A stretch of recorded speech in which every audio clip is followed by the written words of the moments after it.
Bismillahirrahmanirrahim. Assalamualaikum warahmatullahi wabarakatuh. Kami dari kelompok 4 akan menyampaikan hasil diskusi kami yang berjudul Pertumbuhan dan Perkembangan Pergerakan Kebangsaan Indonesia yang bersifat sosial, politik, agama, dan pemuda tahap 1 tahun 1908 sampai 1927. Kami yang beranggotakan saya sendiri Asyifa Putri Adila, Laras Nur Halifah, Nur Hafiza Purba, Nur Rahmi Widya Ningrum, Taufika Arifah Adaha, dan Uci Ade Putri.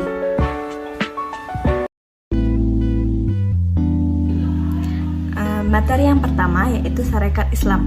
A. Lahirnya Sarekat Islam. Organisasi ini dimaksudkan untuk menghadapi pedagang-pedagang Cina yang menguasai perdagangan bahan pembuat batik. Pemerintah menimpakan kesalahan tersebut pada Sarekat Dagang Islam sebagai yang bertanggung jawab atas terjadinya kerusuhan, sehingga Sarekat Dagang Islam kemudian dilarang. Dengan bantuan Tirto Adisuryo dan HOS Cikro-Minoto, dibangunlah organisasi baru sebagai wadah yang lebih besar, yaitu Sarekat Islam pada tahun 1912. Yang B, yaitu tujuan Sarekat Islam. Yang pertama, jiwa dagang bangsa Indonesia. Yang kedua, mendirikan koperasi di Surabaya. Yang ketiga, mendirikan PT Setia Usaha. Yang keempat, menerbitkan koran Utusan Hindia.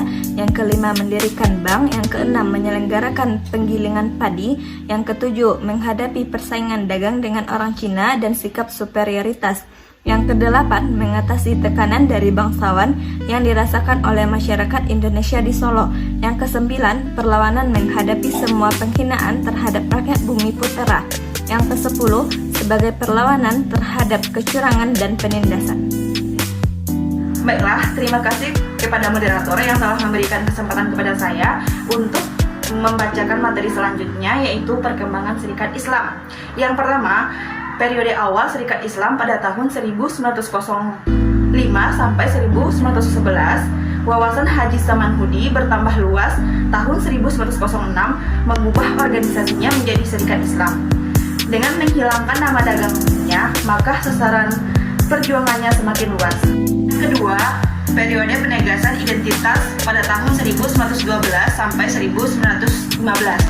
Setelah Serikat Islam dapat memenangkan kota Solo, 2 bulan berikutnya organisasi ini pada tanggal 26 Januari 1913 mengadakan kongresnya yang pertama setelah mendapat pengesahan dari notaris.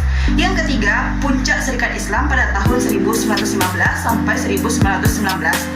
Serikat Islam yang saat ini sebagai organisasi massa berlingkup nasional secara berkala menyelenggarakan pertemuan nasional untuk mempertemukan para pemimpin cabangnya. Sekian dan materi dari saya kembalikan kepada moderator.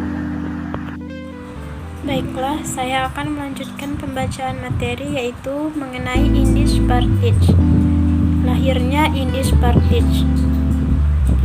Indies Partij merupakan partai Hindia atau partai politik pertama di Hindia Belanda. Berdiri tanggal 25 Desember tahun 1912 oleh 3 serangkai, yaitu E.F. E. Douwes-Dekker, Cipto Mangunkusumo, dan Ki Hajar Dewantara. 3 serangkai ini membentuk partai ini karena menginginkan adanya kerjasama antara orang Indo dengan orang Indonesia asli atau bumi putra. Partai ini menjadi organisasi orang-orang pribumi dan campuran di Hindia Belanda. Organisasi campuran pribumi dan Indo ini mempunyai tujuan jangka pendek adalah persatuan seluruh bangsa India dan Inders dengan membangun patriotisme dan nasionalisme di India atau Indonesia. Selanjutnya yaitu tujuan Indies Partij. Yang pertama, memelihara nasionalisme Hindia sebagai kesatuan kebangsaan semua Indis, meluaskan pengetahuan umum tentang sejarah Hindia, menghidupkan kesadaran diri dan kepercayaan pada diri sendiri. Yang kedua yaitu memberantas usaha-usaha membangkitkan kebencian agama dan sektarianisme. Yang ketiga yaitu memberantas rasa kesombongan rasial dan keistimewaan ras, baik dalam ketatanegaraan maupun dalam kemasyarakatan. Dan yang keempat, memperkuat daya tahan masyarakat Hindia dengan mengembangkan individual ke arah aktivitas besar secara teknis dan memperkuat batin dalam soal kesusilaan. Materi selanjutnya yaitu perkembangan Indies Partij. Dari anggaran Indies Partij dapat disimpulkan bahwa tujuannya adalah untuk membangun lapangan hidup dan menganjurkan kerjasama atas dasar persamaan ketatanegaraan guna memajukan tanah air Hindia Belanda dan untuk mempersiapkan kehidupan rakyat yang merdeka. Oleh karena itu, Indispartij berdiri atas dasar nasionalisme yang menampung semua suku bangsa di Hindia Belanda untuk mencapai kemerdekaan Indonesia.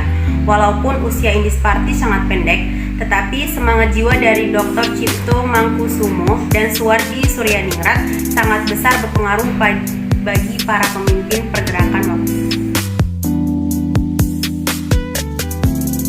Lahirnya ISDV atau PKI, Indische Sozialdemokratische Vereniging, adalah organisasi yang berdiri pada 9 Mei 1914 oleh Hans Neuvillette yang merupakan anggota dari Partai Buruh Sosial Demokrat Belanda.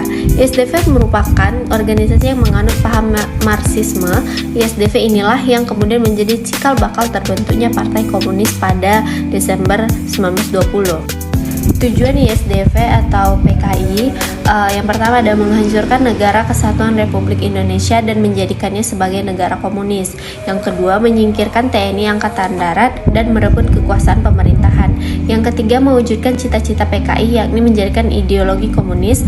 Yang keempat, mengganti ideologi Pancasila menjadi ideologi komunis. Yang kelima, kudeta yang dilakukan kepada Presiden Soekarno tak lepas dari rangkaian kegiatan komunis internasional.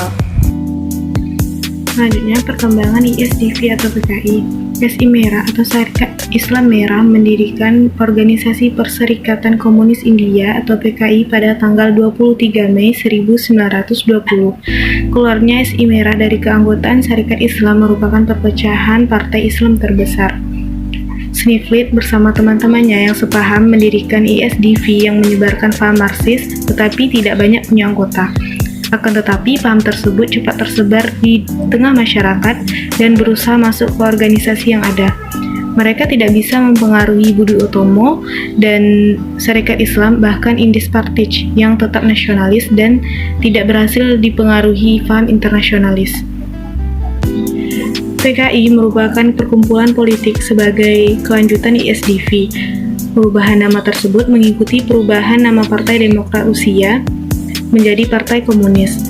Pada tahun 1920, PKI bergabung dengan Komunis Internasional sebagai pusat eksekutif Partai Komunis seluruh dunia. Sekian hasil diskusi dari kelompok 4. Kalau ada kesalahan kami mohon maaf. Assalamualaikum warahmatullahi wabarakatuh.